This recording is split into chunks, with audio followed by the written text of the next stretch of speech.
Be ready. 5 seconds.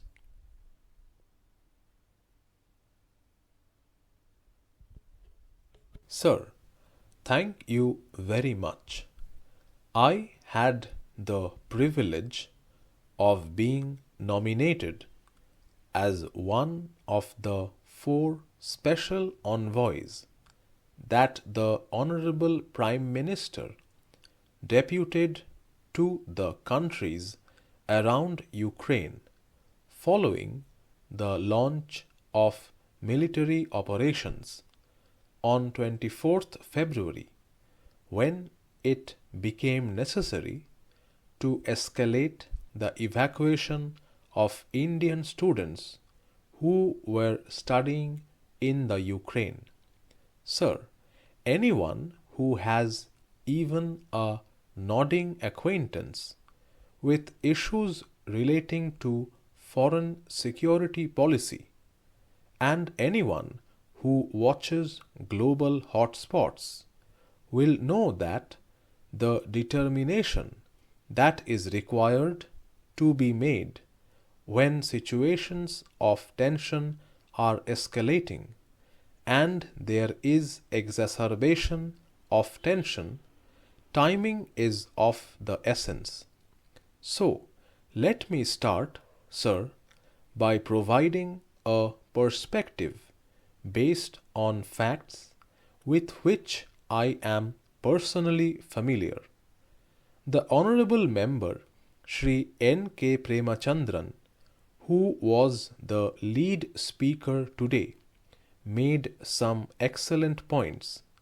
Now he is in the chair.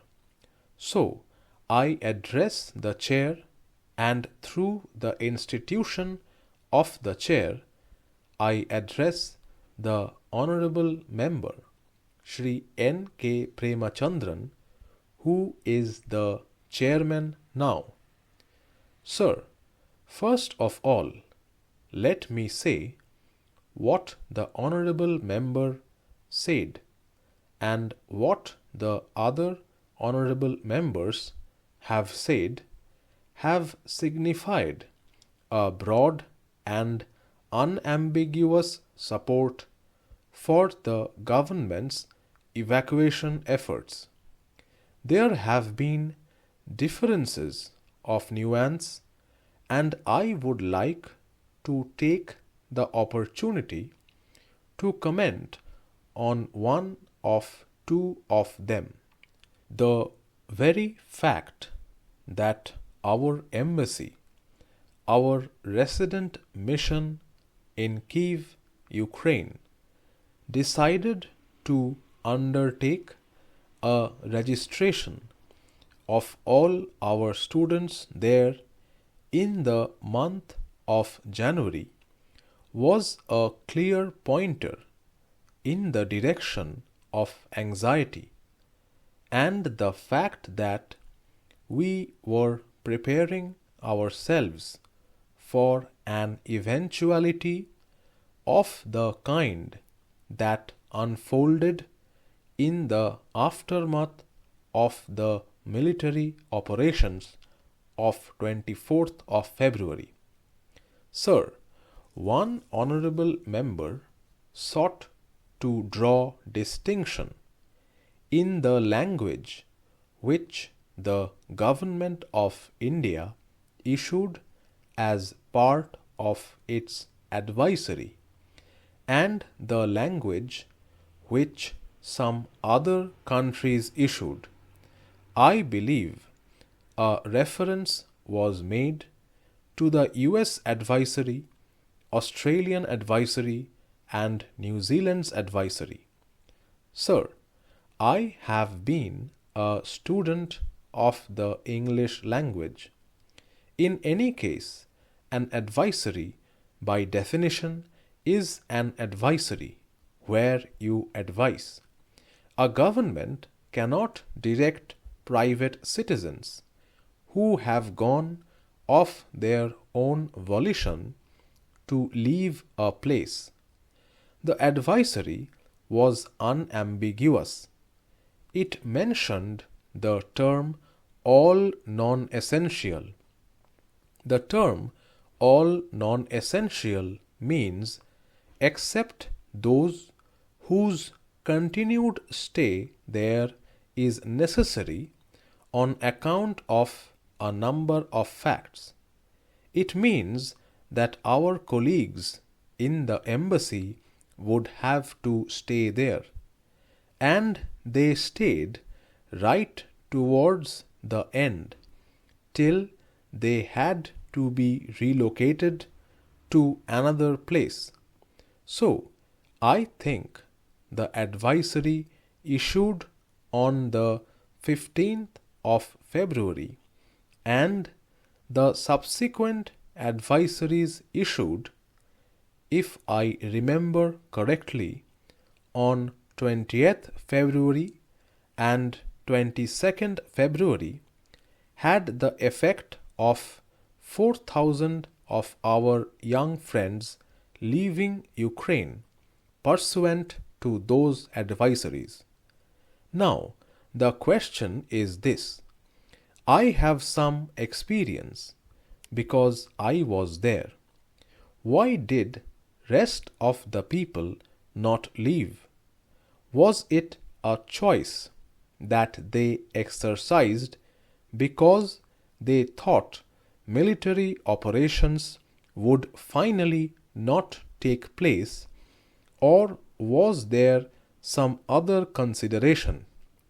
That is why a reference was made by one of the honorable members to the student contractors and the authorities in universities. Sir, I spoke to many of the 6,177 of my young friends who were evacuated from the Ukrainian border via Hungary. I spoke to them. Many of them had the same story, that they were being encouraged by the authorities of the educational institutes which they were attending to say that the things were going to be all right. In this intervention, I am going to stay totally clear of issues of foreign and security policy. I want to confine myself to Operation Ganga. These young students were advised to complete their courses. Some of them who were in the final year were told that they had got only 3 to 4 months left to complete their courses. Some of them had only 1 year left.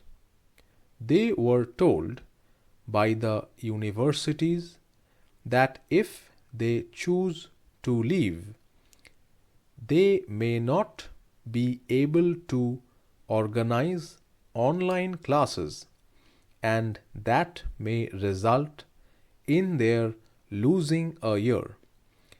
That is the kind of talk that the young minds had to grapple with.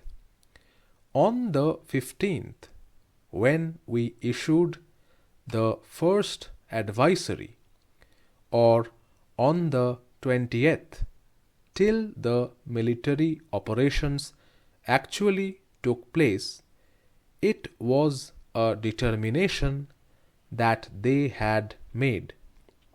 Now, what happens after 24th February, when that exacerbation of tension results in the commencement of military operations? My distinguished friend Shri Manish Tiwari referred to the evacuation operations that have been carried out from 1961 onwards. Certainly, one of the honorable members who is not present here, referred to this being a transportation exercise, not an evacuation exercise. I would like to come back to that in a minute.